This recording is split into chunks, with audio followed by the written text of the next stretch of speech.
Good morning, everyone. I see people still coming in. I'm Lee Hunter. I'm the Regional Coordinator for the Georgia Department of Labor for Metro Atlanta, Central and South, and I am honored to be here trying to fill the big shoes of Danielle Perry while she's out.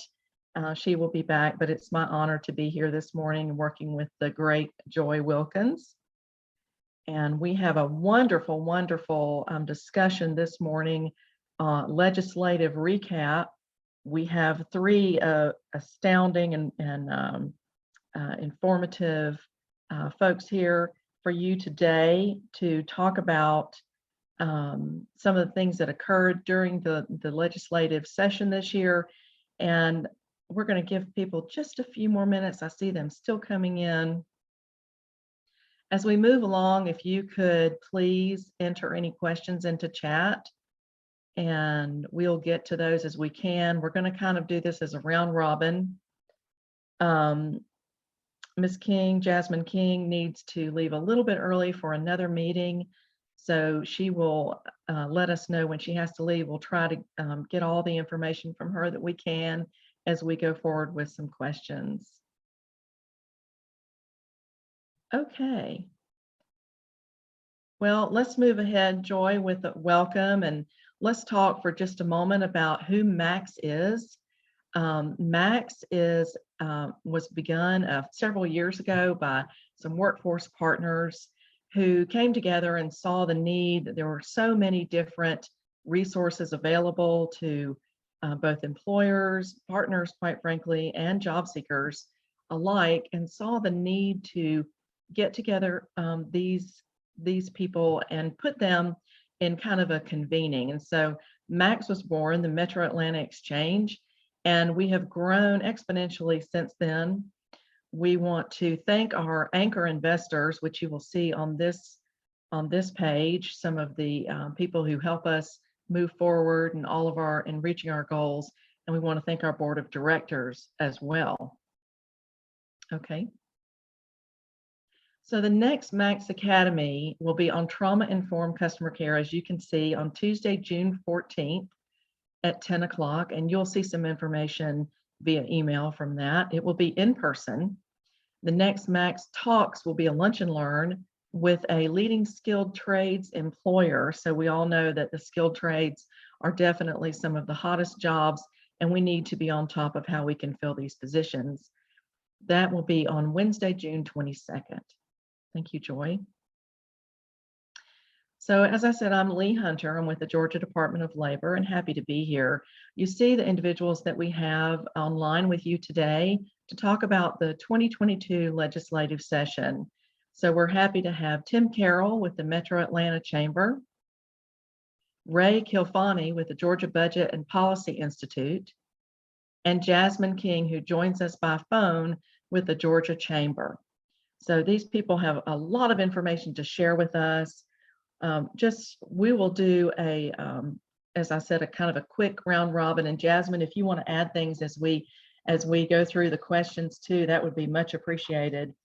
Why don't we start first with you, Jasmine, if you could, then we'll go to Tim and then Ray. Jasmine, if you could please introduce yourself, your organization, and the issues you cover for your organization. Happy to. Thank you so much for having me this morning. As you mentioned, my name is Jasmine King. I am the Director of State and Federal Affairs at the Georgia Chamber of Commerce. The issue areas that I cover consist of healthcare, education, energy and environment, and I also handle our federal affairs as well. Wonderful. Thank you, Tim.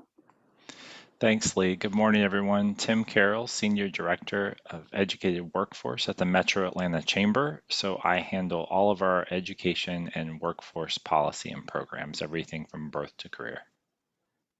Wonderful. And Ray? Yes, I'm Ray Khalfani with the Georgia Budget and Policy Institute. I'm a policy analyst handling our worker justice and our criminal legal systems portfolio, which are two areas that often intersect.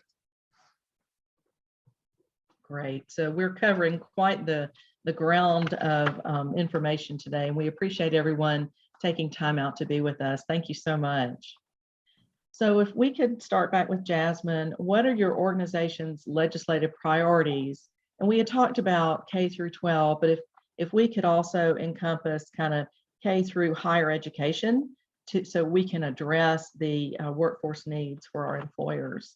So what are your organization's legislative priorities and workforce for K through higher education? And what issues actually became the pieces of legislation that you engage the most on? Thank you so much for that question. And I will tie both of those in together a little bit. The Georgia Chamber has always been really supportive of legislative issues that include needs-based aid for students. And so this session, we found ourselves very engaged with House Bill 1435, which was sponsored by Chairman Chuck Martin, which would provide needs-based financial aid programs for students in the university system, technical college system, as well as the private college system. Those students would be able to receive up to $2,500 per semester. And this has always been near and dear for the chamber. So we were excited to be engaged with that issue. Another issue that we had was Senator Strickland had an apprenticeship bill, which would expand job creation and would be really great for the workforce. This was Senate Bill 379, and it was a big priority for us as a chamber because, you know, we find ourselves oftentimes needing individuals who have the necessary training to enter the workforce. And this bill in particular would create a program where businesses could hire up to 5 apprenticeship students and receive compensation up to $10,000. So originally this started as something helpful for small and medium-sized businesses, but now it has been extended out to just high priority fields that need this assistance. So we were really excited to be engaged with that. That's fantastic. Tim? Not shockingly, many of our priorities align with Jasmine and our friends at the Georgia Chamber. Again, the needs-based aid, which was House Bill 1435, was very happy to engage in what had been, oh gosh, probably about a 6-year process from when that started. My predecessor in this role, who many of you in this call will know, Amy Lancaster King, kicked that off about 6 years ago. And I was happy to carry the torch on that one for all the hard work that she and our partners have done. Also want to mention one that didn't quite make it, but we have been after for a long time as well, House Bill 1043. This was a teacher endowment bill for the technical college system that would have allowed the technical college system to set up an endowment fund. This would in essence, do 2 things. One, it would keep our industry professionals who are teaching in the classroom the ability to stay. So as you can imagine, with the job market as hot as it is right now, there are a lot of opportunities in the private sector. And that creates a lot of challenge for instructors in high demand careers. So we really would have loved to see that pass. It came so close, just ran out of time. Very broad support. That effort was led by Chairman Jaspers in the House. Hopefully we'll be back at it again next year to try to get that one through. Jasmine mentioned Senate Bill 379, the apprenticeship bill. That one was also big. And I do want to mention too, we do have a couple of perennial appropriation items that we come back to every year. One of them is around childcare funding. This is the CAPS program, which stands for Children and Parent Services. And this is the subsidy for working parents to provide childcare. It also covers the foster system and any kids who are in defects. So this is a very critical element to the workforce system when you think about the need for childcare and access to high quality childcare. And we have been good partners with the governor's office and the legislature for years on steadily seeing increases to that program. And also put into the budget was funding for computer science. So this is a professional development training program for our K-12 teachers that allows them to become certified to teach computer science.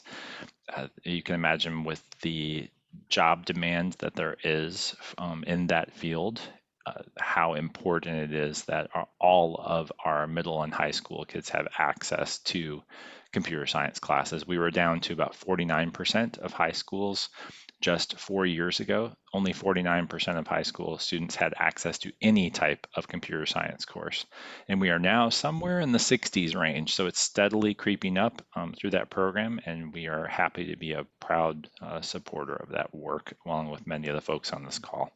So those are just some of the priorities. Great priorities. I'm sure we'll go a little bit more in depth as we move forward. Ray, how about you? Yes, well, for GBPI, our legislative priorities are, just broadly, to continue supporting actions that, and to raise the issue of, creating and funding an opportunity way, which would provide additional money to educate, Georgia's K through 12 students that are living in poverty, continue to put a spotlight on harmful efforts to divert state dollars away from public schools, through voucher programs, and among our emerging workforce, equitably lowering financial barriers to college success, also increasing the state's minimum wage to meet livable standards, and, among protecting all parts of the social safety net, protecting unemployment insurance safety net. And then, regarding some of our most, prioritized, legislative pieces, within K through 12, on the budget side, that's, they were, both budget bills that were approved this year, for the amended fiscal year budget of 2022 and for fiscal year budget 2023 to fund the quality basic education formula, which significantly funds, K through 12 public schools. HB 517, which was one of several voucher bills. Thankfully, that's the only one that got through. And then, just on the side of, things that are directly workforce related, it's HB 1045. This bill was a bill that would have suppressed employer tax rates when it comes to funding the state's unemployment insurance trust fund. And then, SB 331.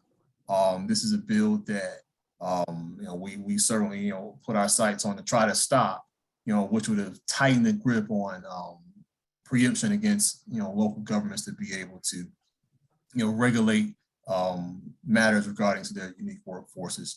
And then last, SB 10, which was originally SB 10, which ultimately gives judges discretion when it comes to the suspension of driver's licenses for failure to appear to court. That was originally, SB 353. It actually moved that language for that actually moved into SB 10 that we certainly fought to help pass, which gives that discretion and certainly removes a barrier or removes a factor that leads to this spiraling situation that creates employment barriers for those who become involved with the criminal legal system. So those were a number of the bills that we had our eyes on as far as our legislative priorities this year, and we'll certainly get into more as the discussion continues. Thank you. Yes, there's so much to uncover, right? There's so much that occurred and so much that's left to continue with. And kind of along that way of thinking, there are always things that come and are unexpected. What was the most surprising this year as it related to education and workforce development? Jasmine? Thank you so much. The surprising item for me wasn't anything necessarily bad, so that's always helpful on my end, but Right. I was very surprised one of the bills didn't make it through, Senate Bill 231. This was sponsored by Senator Jason Anavitarte, and it was really creative and innovative, but it would create an education pilot program for individuals between the ages of 21 to 35. If they dropped out of school, they could enroll in this charter school type program sponsored by Goodwill, and they could receive their high school diploma. And this would create a pathway for non-traditional students to gain the skills and education necessary to enter the workforce. So I was really excited to hear about this bill, but unfortunately it did not make it all the way through. By the end of the session, got caught up in a little bit of politics. So that tends to happen, but this was a really great bill. And I was really surprised to see this kind of program, that's already been stood up across the US, but it was my first time hearing about it. So it was really exciting and surprising to see that, in order to move Georgia's workforce forward, we will have to have more creative and innovative solutions. And I thought this was really one of them. Very much so. And I hope it moves forward next year. Tim, how about you? Yeah, there were a couple just bright spots as far as these are really unique ideas. Jasmine mentioned the one there. I also would point out House Bill 1530. This was a small business incubator program. It was establishing a more clear-cut entrepreneurship track in the technical college system. So this would be a shortened 2-year program for students who are choosing an entrepreneurship track, usually at the beginning of their 2-year run. And not only do they have classes that are very unique to business startup and business setup, and early business management, but it also begins a retainer account that gives them seed funding if their idea for their business passes a panel of experts that are reviewing it and looking at their business plan and going through the curriculum they've established. So a very unique idea. Still needed a little bit of work, I think, on the funding side, but it was really good to see those types of programs and education and workforce ideas that are coming out of sort of left field that are really interesting and just have a lot of potential for kids in the future. Another one that I was kind of surprised didn't quite make it across the line was House Bill 1217, which involved a lot of the privacy around online learning and what more public access young students have to public information, particularly as it relates to sites of adult nature. So there seemed to be a lot of momentum for that. I was really surprised that didn't quite make it across. It seemed to have pretty broad support, but I'm sure it'll be back again next session. I hope so. Very interesting. And Ray, how about you? What was surprising? A couple of things, a couple of surprises for me. One, HB 257. This is a bill that had a lot of support, which would have automatically provided expungement, for those who, committed certain, eligible minor offenses. There was a lot of groundswell for it. I thought that it passed through, I believe, one chamber, but didn't seem to make it through the other. I thought it would have been a bill that it had bipartisan support. So I was expecting it to be able to make it all the way to the finish line, but that didn't. And then on a broader front, on a good note, just regarding, K through 12, just the state's increased funding for the QBE formula, which, I can proudly say, it's going to meet this minimum funding threshold, for this current, remainder of the fiscal year for 2022, and then into next year, fiscal year 2023. For me, it's just a welcome surprise, that we're doing this when, we haven't met that minimum funding threshold for most of the last 20 years. So for it now to be taking place for the remainder of this current fiscal year and then the next, that's certainly a good surprise. And another surprise, I would say, even though maybe I shouldn't, be surprised, is that Georgia still has largely unspent and unallocated, American Rescue Plan fiscal recovery dollars. At this point in the recovery, maybe I've been, overly optimistic that our state would recognize the need, to address growing disparities in our emerging K through 12 workforce and, use some of these funds to jumpstart an opportunity way, which kind of balance the playing field for K through 12 students to get to the next, to the next level and get to the place they need to be to find suitable employment. But, that's something that we obviously have to keep pushing for. And then, one other surprise, some more, I guess you could say, directly related to our current workforce, is that, we begun to, as we begun to further recognize, the advocacy need for improved job quality in our state, particularly as, Georgia continues to have one of the highest job quit rates in the nation.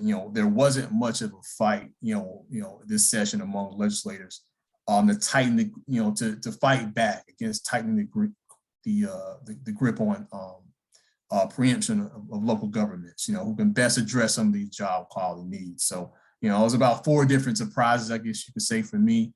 But, hopefully, I think that all just leads into, particularly with the last one I mentioned, as far as, I was surprised that there wasn't a lot of legislative pushback on, preemption efforts. It's just it's another issue for us to continue developing, into the next session.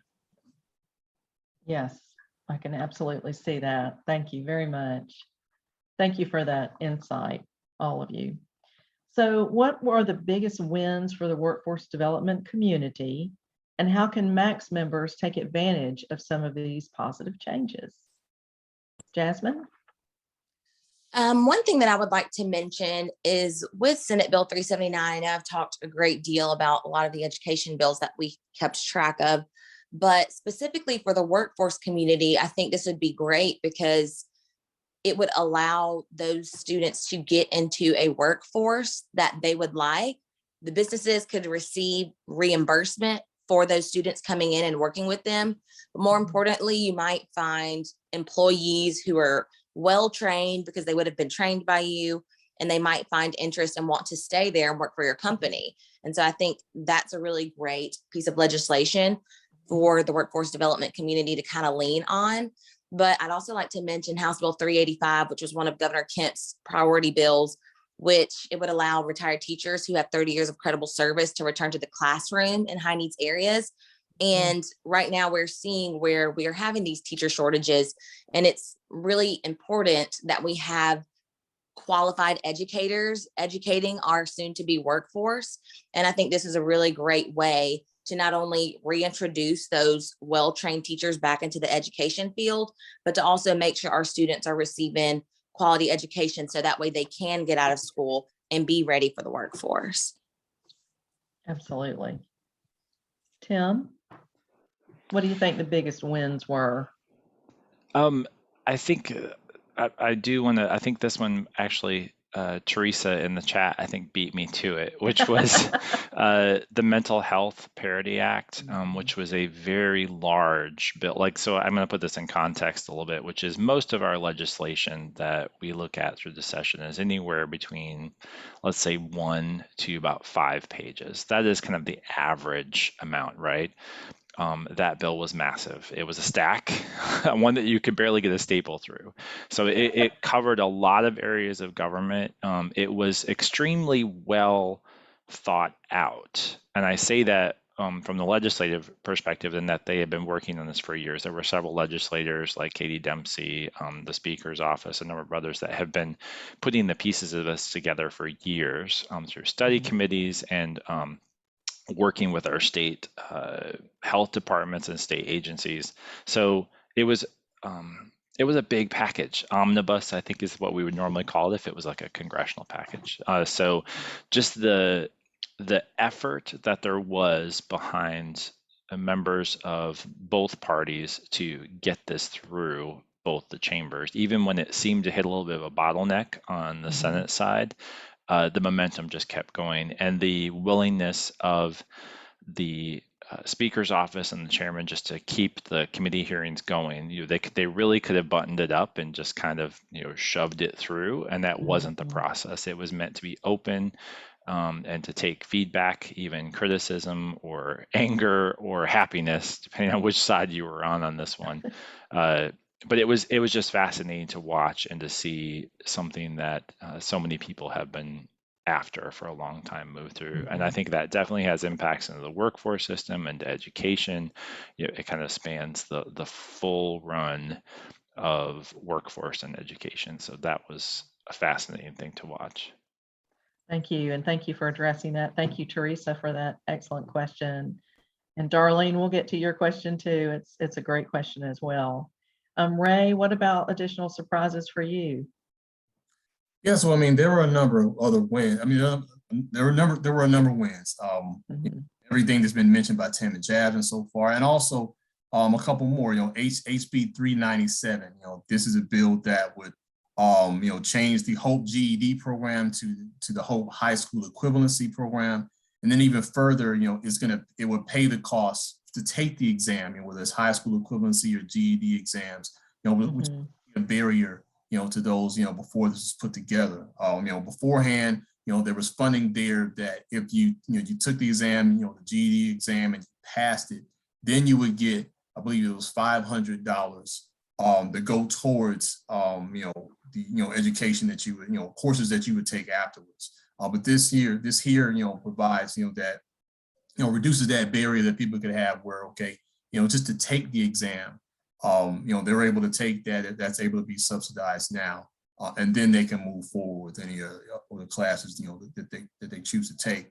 And then HB 1435, this has been mentioned already, but a major workforce development win is it creates a road to permanency. We're not permanent yet, but it creates a road to permanency for completion grants that can help students get across the finish line. For those who are 80% already there, it helps them to get to get that final part through, and expand this, to part-time students, those in technical colleges, those in nonprofit, private colleges and universities, and like I said, just offers another bridge to those for Georgians, to get into that middle skill workforce.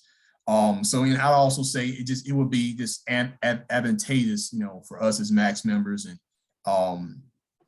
others, to weigh in on, now the next phase we're in as far as the implementation phase, of this, because, there's still other parts of this to make sure that, it's maximized. When we think about, how this, how these completion grants, how they'll account for students, with diverse financial situations, how we're going to most equitably, allocate these funds across all of Georgia's colleges and universities. Mm-hmm. How you prioritize students and, and define award processes.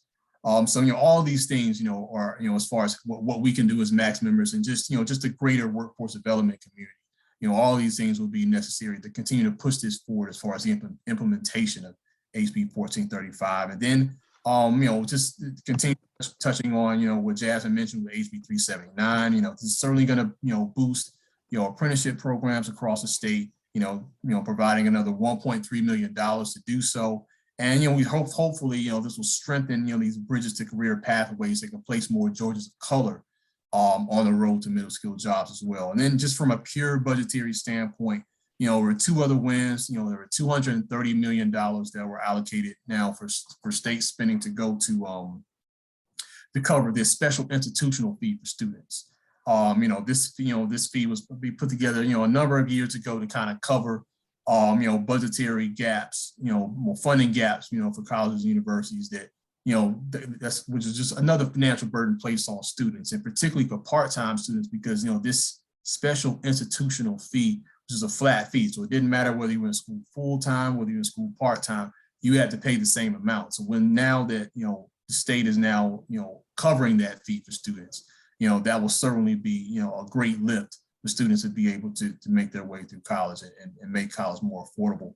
And then one other thing, state lawmakers reestablished this link, when it comes to Hope Awards for Hope Awards to tuition rates. A number of years ago, that link was taken away. So as schools raised tuition, Hope covered, at some schools, they raised tuition at different rates. The Hope Awards would cover, different amounts for different schools, depending on how much your tuition was raised. This here, in the budget now, they have, passed to reestablish that link so that as tuition rises, Hope Awards rise to continue to cover 90%, of those tuition amounts. That way, these Hope Awards can mean more, can still, retain value, as the years go by. So I'll speak a little bit more to that as we go further along. But those are a lot of great wins that have taken place in the workforce development space. Thank you. We appreciate that. And there was another question earlier about some in-state tuition bills. So maybe we can talk some more about that in a moment. I wanted to catch Jasmine, if you don't mind, if you're still there and available real quick. I'll skip to the last question. We know that workforce has become paramount for the state as we try to upskill and address current shortages, which you each have touched on somewhat. But what issues are you going to work on most in the off season as it relates to legislator outreach or any other assistance with this area? And how might the election season impact this? Jasmine, can you go first? Yes, of course. And thank you so much for this question. What we have been doing at the Georgia Chamber, a big part of our post-session work consists of our scorecarding. So based off of how legislators vote on high priority bills that we designate that are most important to the business community, they get a grading scale. And based off of that, we determine who is the most business friendly and who isn't the most business friendly and who's the best for workforce. And so we've been spending a lot of time making sure we get all of those graded and making sure we're giving contributions from our PAC to business friendly candidates, because we really want to make sure we keep those elected officials in office if they are being extremely helpful to the business community. But we will continue to do a lot of hard work. And I want to make sure I plug this one bill in because we have been working on it extremely hard. And I believe Darlene's on this call. House Bill 120 by Representative Casey Carpenter, which would provide in-state tuition for DACA students. You will see us doing quite a bit of work on that piece of legislation. We've been trying to get it through for a little bit of time here, and we've just not gotten the wind under our wings just yet. But we're looking forward to more positive changes with that, because this would introduce a new portion to our workforce that we haven't really paid as much attention to as we should. And so I think this will be really great for Georgia, and we will certainly be, this is the top priority, I believe, for our Education and Workforce Committee that we will be looking to get moved along next session. Absolutely. And thank you. And thank you, Darlene, for that question. And thank you, Jasmine, for touching on it. And thank you, Jasmine, for being on. I know, I think you're about to try to get off in a few moments. So if you need to, we appreciate all that you've done to be with us today and all the great information that you've provided. Thank you so very much for having me. And thank you, Tim and Ray. It's been a pleasure. Thank you. Okay, Tim, did you want to answer that? I'll go back. We know workforce has become paramount with our all of the wonderful new and existing industry that we have, and the development of that workforce to try to upskill and address current shortages is definitely a need. What issues are you working on, or do you see now to continue on during the off season, and how might the election season impact this? Yeah, it's a good question. So if you didn't know, I should have mentioned this in one of the surprising things, but the number of retirements among the state legislators this year was a little higher than normal. So we're going to have we do have a lot of open seats that the other candidates are running for now. There's been some shifting around, people moving from one chamber to another or trying to run for higher office. So that also created some more open seats. So we will have a lot of new legislators next year that may or may not have any type of background in policy or in state budget or in any of the areas that we've talked about already on this call. So we have our work cut out for us, particularly in that short window in between the election time and when the legislature starts in January of next year. That we are going to have to do a lot of outreach. So there'll be some road trips in the future. It's just something I would encourage anyone on the call, if you haven't sat down with your local legislator, with your state rep and your state senator, I highly recommend you do it, even if it is just to chat. It doesn't have to be a policy discussion, but just getting to know each other. That is something that we are adamant about doing in the off session, and talking through a lot of local challenges to the problems we've talked about already in this call. What does childcare look like in their district? What does the workforce system look like in their district? What do jobs look like in their district? It's all of those home connection things. So one of the other things I should have mentioned too that we work on during off session on those visits, we try to socialize some concepts that we're interested in. So it's one thing to have a really good idea. It's another thing to come out of left field with it and try to ram it through a legislature when they have no idea or a concept of what you're trying to do. So Right. there are a lot of things. We've seen a lot of the alignment in the technical college system between the High Demand Career Initiative and a lot of other efforts, both in the workforce systems and with K-12 schools and anything related to employment and training. So we would love to find ways to be more supportive of that alignment and the the sort of behind the scenes work that the technical college system has been doing in that area for many years now.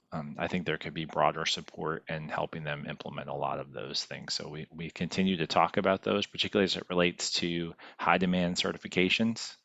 So that runs everything from trades to computer science to CDL to you name it. And we just know that looking at where the job market is going and where the demand continues to be, that there's a need for better coordination, better funding, better support.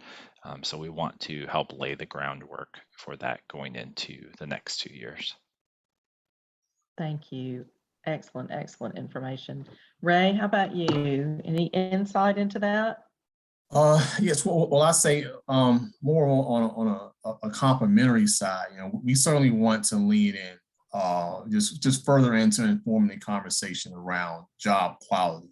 From a legislative sense, there were two bills, one on paid leave this session that was introduced. I forgot the bill number, forgive me.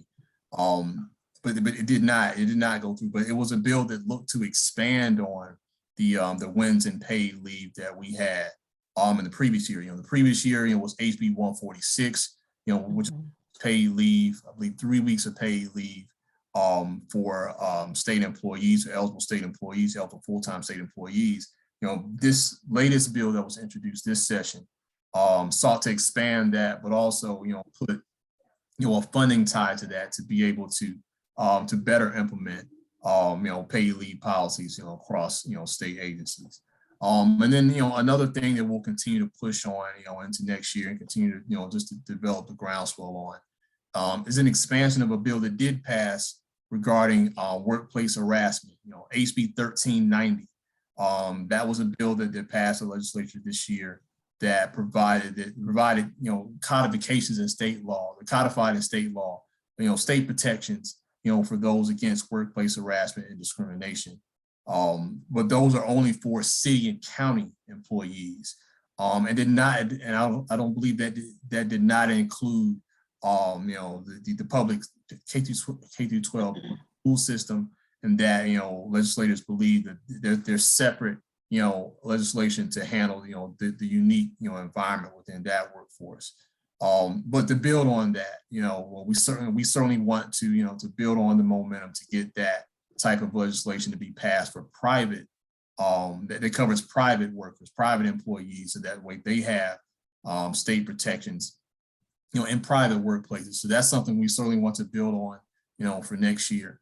And then also, like I said, just in the broader effort, just to inform the narrative and inform the considerations in policy when it comes to workforce needs, workforce training needs, just to show that while we've made a lot of progress, as far as Georgia's economy, as far as Georgia's workforce, there is still a lot more to do. There's still a lot more progress to be made, and there are still some heavy disparities in between that we'll certainly look to highlight, in the near future and then further in, just to be able to inform that narrative, say, hey, there's still a lot of need. There's, growing need in the aftermath of this, economic shock from the COVID pandemic, that, there's a lot of investment that needs to be made to get people to help bridge people to quality jobs, and to still help people to come back into the workforce to address, some of the work shortages that are taking place in certain select sectors. Thank you. Absolutely. So here's one that's interesting and kind of speaks to some of the nuances in the workforce environment around, but what issues arose that became important that were not strictly workforce related, but certainly impact the workforce economic ecosystem? And what should Max members take away from some of these changes?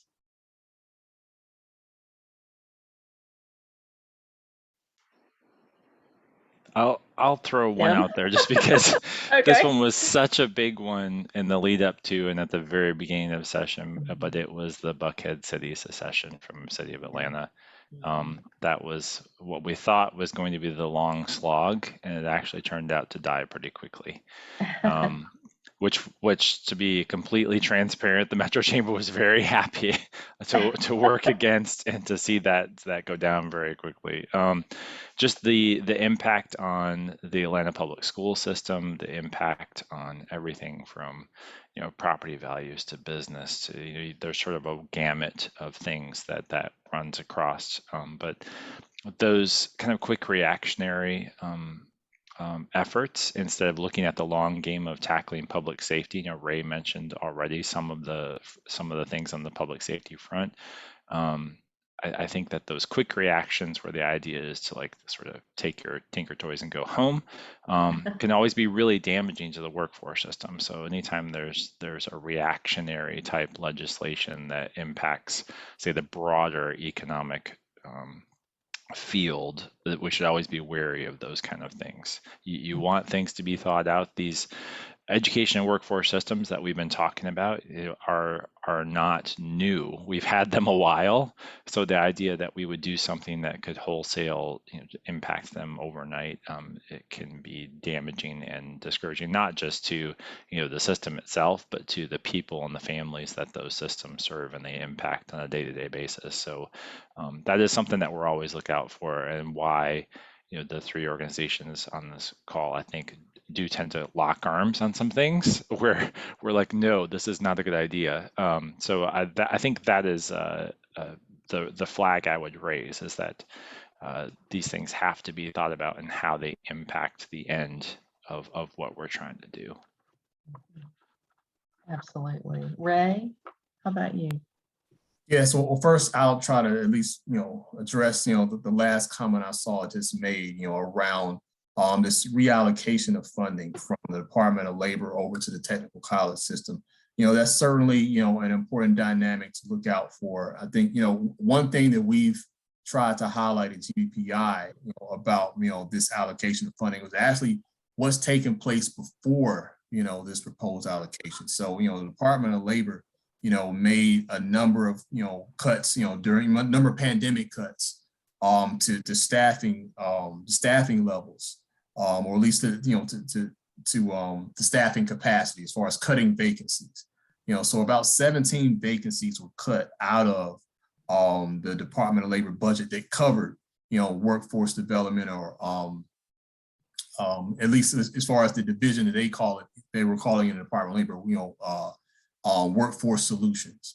So with that, with cutting staffing capacity and then taking that remaining funding, that remaining, those remaining staff levels, and then shifting that to the technical college system, that's certainly something to be concerned about, as it moves forward. When we think about what is the capacity now for the technical college system with this shifting of funding to meet the need to meet the unique needs and unique barriers that Georgians have in getting back into the workforce, as far as the dislocated workers that are still there, that are not in our workforce, that our unemployment rate doesn't measure right now. How is that going to be addressed moving forward? So that's certainly one factor that's we've got our eyes on. And then also another thing that's definitely not strictly workforce issue, the passing of a flat tax. And I say that because when I say and specifically it's, well, I forgot the bill numbers off the top of my tongue right now, but there was a flat tax bill that was passed that under the it's been stated to be something that's going to provide a lot of tax savings for Georgians. And when you just think about like the economic ladder, the income ladder of Georgians, this is a bill that, one, for the first 60% of folks going up the income ladder, it could save them maybe $200 a year. But when you go further up, all the way to the top of the ladder, it could save thousands of dollars. So it's something that provides tax savings or tax cuts for wealthy Georgians, but not anywhere close for middle income and lower income Georgians. And then more importantly, this flat tax bill that's passed through Granted, it won't begin until 2024. It won't be, if it passes, I believe, 3 revenue thresholds, it won't be fully implemented until 2029. The ultimate thing I'm going to get to is that it threatens to remove nearly $2 billion from the state budget, which could go into, we're certainly going to have a negative impact on how we're making college more affordable. As I mentioned earlier, the state is added spending, when it comes to paying for, the special institutional fees for college students. It's added spending when it comes to being able to make sure that Hope Awards cover, rising tuition, at a 90% level. When you take $2 billion out of the budget, to be able to spend on programs such as that, you're compromising that. You're potentially compromising the state's ability to pay for, college affordability. So, flat tax is not directly related to, workforce issues, K through 12 issues, but it could possibly pull revenue that the state could use to fund, K through 12, to fund college affordability. So, that's something that we certainly will be keeping our eyes on, that we hope that in time, legislators will see that, okay, this is a bad idea to pass this flat tax bill, but it's certainly something. And then one other thing I'll mention, on a good note, this going back, to SB 10. This is a bill that provides discretion to judges when it comes to those who fail to appear to court dates. Before this bill was passed, and before this, hopefully the governor will sign. Before this, if anyone missed a court date for any reason, you're going to automatically get your driver's license suspended. And and research has shown that, it's demonstrated that more than any other factor, employment is most tied to driver's license attainment. Take that away from Georgians, particularly low-income Georgians. That right there, certainly pulls their lifeline to being able to work and provide for their family. So with SB 10 passing, that's another thing that can help to prevent, this criminal legal system involvement for those who can miss a court date, because they couldn't find a way out of work, because they couldn't afford to get there. They could have some type of economic hardship. Losing their driver's license would do nothing but just spiral that, just more and more, and just create a bigger problem and ultimately take away from the productivity within Georgia's workforce. Thank you very much. Tim, could you speak to any insight on the TCSG GDOL? And I will exempt myself from from anything on that, of course, but please share any insight that you may have on that as well. And thank you, David, for that question.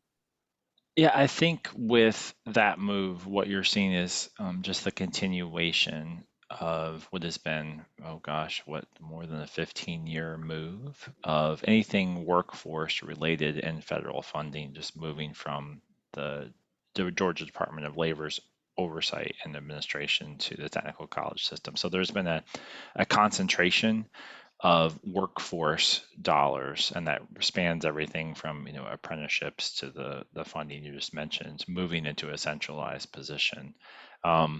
I do want to say this also points to the trust from the multiple governors' offices and the technical college system's ability to administer those funds. So I think that has sort of been the shift.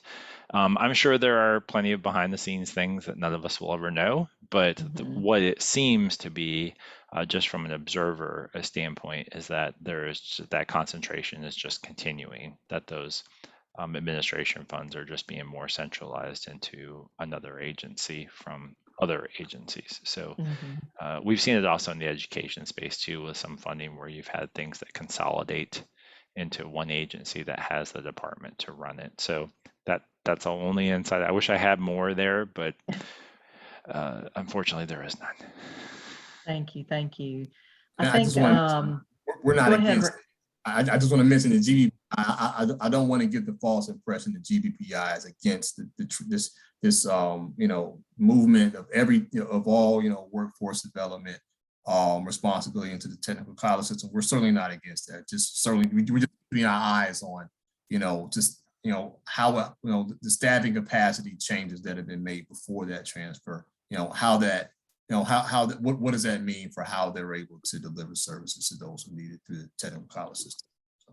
Thank you. No, we appreciate any insight and any candor that you both have and you all have on any of these topics, because that is why this kind of meeting and this kind of session is so important and so valuable to all of our members. I think there's another question from Darlene. Appropriations advocacy is overlooked and somewhat mysterious, but as Tim shared, can produce great results. We have pilot entrepreneurship programs for refugees, immigrants, and other diverse communities they would like support for. And can we get some tips on it's hard for them to enter the traditional workforce. Can we get some tips on that? And could you also speak to some tips on general advocacy as well? Tim, do you want to try the first? Yeah, so I think this applies to kind of a lot of different areas, but on that front, I think what I would say, and we struggle at the chambers with this as well, which is when you know that it's a good policy and you want to get either additional funding or new funding for it, I think the case to be made is not necessarily from the advocate side. So it's not from somebody like me. I can certainly make the case with the individuals I have good relationships with, but what tends to work is when you have, let's say I'm going to use Darlene's earlier question because I think it links together too. You have the business owner or the business operator that is talking about what the impact, what the program, what the impact would be to them. And then you also have the person. You have the person who's starting up the business, the person who would receive the tuition. You have the families who are impacted. So you sort of get a different end, right? You get employer side, you get the person who's being impacted side or the business owner side, and then you also have the advocates. To me, that's kind of the trifecta. You need all three. And where I see a lot of great ideas stumble is that they've got the advocate side. They know the person who knows the data or understands the program is the one that's pushing it, and that's only one leg of the stool. So you've got to put the others up as well. I say that also because just like we talked about meeting with legislators off time, there's also that connection back to community. So advocates, they see us at the Capitol. So they know it. We show up at committee meetings, we're walking the halls, we're meeting with legislators. So they're used to a face. So it's one thing for us to ask. It's a whole other thing when you have somebody from the community, either as a business person or an individual or family member who is talking to that issue. So that would be my recommendation there was, don't give up. Some of these things take a while to socialize and get legislators interested and get them connected to the issue.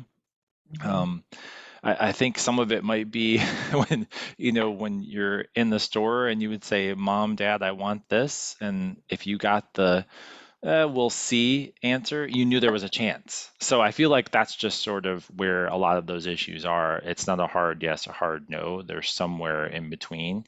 So you've got to bring in some other angles to get your issue across, and even other partner organizations too. Sometimes think of like the mental health bill, like where you've got to have a lot of different partners all pointed in the same direction as well. So that's my advice there. Thank you. I think that's excellent. And I think that's good for all of us to remember in general, talking about that. We had a question from Crystal China. So is there any upcoming legislation other than HB 257 that addresses fair chance hiring that you're aware of? I would say, I'm not sure if there's any other that I'm aware of. There may be, but I do know this on another side of that. For those who seek to, there was a bill that unfortunately didn't get much movement that sought to address when it came to occupational licensing barriers. That those who have faced the criminal legal system often, have the biggest barriers in getting into certain occupations because their previous their previous interfacing with the criminal legal system, is often, considered, when it comes to whether they get, into a particular license for an occupation or not. So I know that there's going to be continued a continued push when it comes to things such as HB 257 that did not make it through. Other things, when we think about fair chance hiring. I know there's been some ideas on the table as far as how to further implement bills that have been put in place when it comes to the current expungement bills that they're in place, or other things that can allow another bill that was that allows Georgians to leave to make early exit out of probation, which is certainly another barrier to employment. But I mean, I think there's still there's a lot more to be done when it comes to addressing fair chance hiring. And I know the bills that did not make it through this session. I mean, there could be different bill numbers. They could be somewhat different next session. But we're certainly going to keep our eyes on that. And certainly continue to build into that space to push for other bills that can lower those barriers and make fair chance hiring that much more prioritized. Thank you. Tim, how about you? Yeah, on that front, yeah, I think Ray touched on it, which is the automatic expungement. I think is probably the next step. So there's been it's that timing thing again, right? So the initial expungement or record restriction work from a couple of years ago is just a natural progression. You're sort of doing a proof case to say, look, this works, particularly for this these sets of record restriction that we're talking about. It has a direct impact. So, the solicitor's offices, a number of other places have been talking about this for a number of years. It's just now they're getting it from different voices and from the people who are impacted. So I think the timing's almost there. I'm hoping it will be next session. I believe it was it Senator Tanya Anderson, I think, that put that bill forward this time. But I would expect it also helps, just to be frank, it also helps in the legislature that there are individuals like former parole officers and others who know the system, who understand what those efforts are trying to do. And I think it's a matter of timing and will, and just keeping up the connection for those individuals who are impacted. But I think its time will come, hopefully next go around. Yeah, that topic is so critical because you can be arrested in a riot. It's not a riot. You can be arrested in like a gathering and have that impact you for the rest of your life. So I sincerely hope that this will move forward. So one last thing, kind of as you were discussing that, as you're mentioning, what other outstanding issues that you might be aware of that didn't make it through? Or something new? Has anything new come up since the very quick end of the session that you think will become something we can look forward to hearing about next year? Right. I know you all touched on some of the bills that you expect to see again next year. I'll put the plug for teacher endowment that we want that back. Just the bills that were so close. I think Chris Irwin, even on the school privacy bill and an online privacy bill, I think a number of others, I think that were just, they were this close. So I would expect those will come back. Anything that just sort of ran out of time, which happens a lot on our abbreviated session. And I would say, the bill that I spoke of earlier, HB 1045, which sought to suppress employer tax rates to fund to help make the UI trust fund, which people get their unemployment insurance benefits from, to make that solvent. I expect that some type of effort to suppress employer tax rates to come back. The harmful thing about that is that, one, Georgia has, one of the lowest employer contribution levels to fund its, UI trust fund, the nation. But also, when we don't, as our economy continues to grow, we should certainly, that certainly should be leverage that we should be using to refund, to replenish our trust fund. That way we're ready for the next economic downturn that we know is going to come at some point in time. So when we don't, make the responsible shared effort to make sure that we do that, then we're placing that burden further on, Georgia workers who, whenever they fall into a place where they lose a job involuntarily and you don't have a trust fund that's properly solvent, then, that's something that could incentivize the Department of Labor to say, hey, we're going to make it harder for people to get benefits. That way they don't continue to drain a fund that's not solvent, because we're not taking, there's not enough shared responsibility among employers and others to be able to fund it. So I expect that there's going to be another push to try to suppress those employer tax rates, with the intention of trying to attract more business or maintain business, but that comes at a price, and in that effort to try to attract business or attract more business, you could say, we're putting this heavy burden on workers to be able to support themselves if they lose a job involuntarily and get back into the workforce and find suitable work. So. Thank you, Ray. Thank you for that. We appreciate it. And we appreciate you all so much. It's right at 10 o'clock. And I hate to end the discussion and the excellent questions. We appreciate everyone's questions that they asked and the insight that the answers to the question has provided. If you have any additional questions, please feel free to reach out. A special thanks again to our anchor investors for Max Exchange. We appreciate you so much. This helps in the ongoing support of all the efforts. And thank you all for being here today and your insight, Tim and Ray and Jasmine, who had to leave early. We appreciate you so much. If anyone on here is not a current member of Max, we would certainly love to have you. And you can become a member. You can see on the website how to become a member at metroatlanticexchange.org. But you can also email Joy. Joy, I'll put this out there. You can email Joy Wilkins at joy@servingcommunities.net. joy@servingcommunities.net, and she'll be happy to go through the different ways that you could become a member. So we're so thrilled to have you here today. Thank you all so much, and we look forward to seeing everyone at our next meeting, be it either virtually or in person. Y'all take care and have a great weekend. Bye-bye.